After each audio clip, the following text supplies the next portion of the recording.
on the spiritual struggle. The faster you acquire a virtue, the easier it is lost. The more slowly and laboriously you acquire it, the more steadfastly it remains. Just like that squash plant that grew tall and said to the cypress tree, "See how much I've grown in just a few days. You've been here for so many years and haven't grown much at all." "Yes," said the cypress tree, "but you still haven't seen storms, heat waves, and cold spells." And after a little while, the squash plant dried up, while the cypress tree remained where it was. This is also how a spiritual man is. Both during a storm and in times of peace, he remains the same. Why? Because the long period of time has created stability. When he first renounced the world, his spiritual condition was unstable, but with time, the grace of God gradually worked out his salvation and freedom from the passions. Thus, a person needs to force himself today, and the grace of God will start acting by itself tomorrow. Then you will not need to force yourselves to have good thoughts. The grace that remains within you is what brings them to your mind without your effort. Then you will see great mysteries. You will have a feeling, so to speak, of the remembrance of death, or of another beneficial recollection.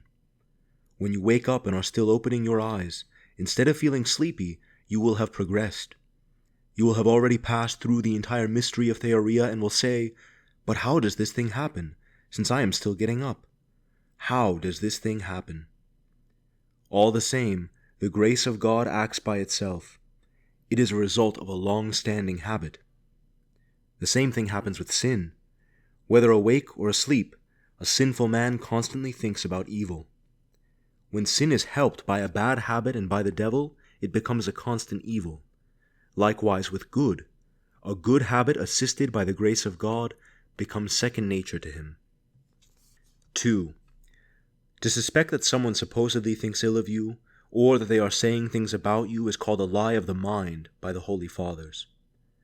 A lie of the mouth is when, for example, instead of saying that I have $5, I say that I have 10.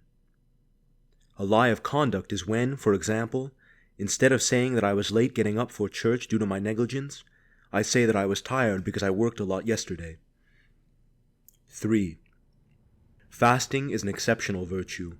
It represses bodily impulses and gives strength to the soul to fight against the poisoning of the heart through the senses, and provides it with a remedy against any past poisoning. Fasting causes the mind to be cleansed constantly. It withers up every evil thought and brings healthy, godly thoughts, holy thoughts that enlighten the mind and kindle it with more zeal and spiritual fervor. 4. No matter how much the frightening tyrant of our souls oppresses us out of envy and malice, the time will come for God to judge his malice and give eternal repose to us who are heavy laden. Patience, my child. Let us also wear the thorny crown of life's afflictions, as did our archetype, Jesus. Let the thorn stick deeply into our head, and let it bleed painfully, so that the pain and the blood may beautify and glorify the garment of our soul, so that we will not be put to shame when we appear before Christ and see other souls full of glory and purity. Patience. The winter of afflictions will pass, and the beautiful spring will bring the fragrance of the grace of God. 5. Struggle with all the might of your soul for the love of our Christ. The devil strives day and night to make us his vessels and render us unworthy of our holy God. But let us strive to become vessels of our crucified Christ, so that we may humiliate the devil and glorify the love who shed his all-holy blood for us. Struggle mightily. Do not fear, for we have before us our big brothers, the angels, who fight together with us. They are incomparably stronger than the demons. Therefore, take courage. Strengthen yourselves with true self-knowledge, for the truth protects a struggler like an almighty weapon. 6. Always pray with the beloved Jesus prayer. Retire into yourself through silence and reading. Care for your little soul, my daughter. Live more spiritually in your home.